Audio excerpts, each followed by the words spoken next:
how to download Facebook Lite. So if you want to download Facebook Lite, then what you need to do is first make sure that you have a stable internet connection. After that, you need to open up your Play Store. So search for your Play Store and open up your Play Store. After opening your Play Store, now you need to go with search, and under search you need to search for Facebook Lite.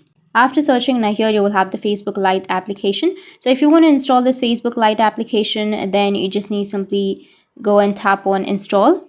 And after tapping on install, it might take a few seconds. So just wait for a few seconds or a few minutes till it downloads. And once it's downloaded, you can have the open button on the right side. You will be able to just tap on open. Just go with open. And now you can log into your account or create an account and use your Facebook Lite. So that's it. That's how you can download your Facebook Lite application. And if you have any questions, feel free to comment below. Thanks for watching.